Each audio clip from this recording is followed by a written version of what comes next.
Sailors who served on the USS Ronald Reagan claimed they were exposed to dangerous levels of radiation after the earthquake and tsunami in Japan that led to the Fukushima nuclear plant to melt down.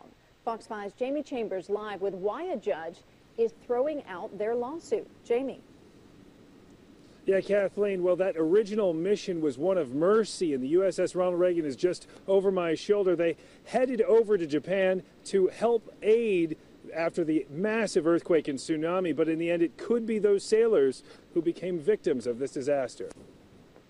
And it hit me like a ton of bricks. I've got like 60% power through the right side of my body. That's arm, legs, everything. Mike Seaborn believes he's just one of potentially thousands of U.S. sailors who've been exposed to serious radiation contamination after working near the Fukushima disaster zone. I was the guy in charge of decontaminating the aircraft for our command. Seaborn says he knows he was exposed, but his true concern lies with the sailors who were aboard the USS Ronald Reagan. They rode right into the plume, and it contaminated the entire ship. And then their water was contaminated, and they drank out of that for a day before they realized that their water was contaminated, and then they shut the water off. Cancer, blindness, fatigue, impotence, all symptoms plaguing former sailors from the USS Ronald Reagan. That's according to a lawsuit demanding compensation from the Japanese nuclear company Tepco. Call one or two a coincidence, but 50, 60, people in their 20s off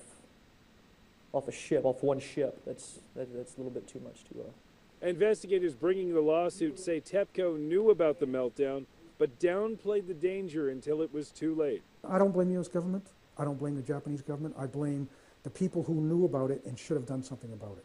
They were not there to fight radiation, and had they known that there was a meltdown of reactor number 1 on March 11th, 5 hours after the earthquake, I don't think they would have been in harm's way. I want the people on the Reagan taken care of that are dealing with really big issues right now. I want their families compensated because they need to be.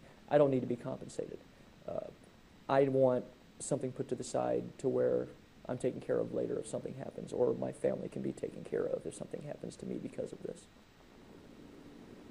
The original lawsuit was dismissed because of confusion over jurisdictional issues, but now lawyers say they've retooled their lawsuit and plan to file again January 6th. From the Midway, I'm Jamie Chambers.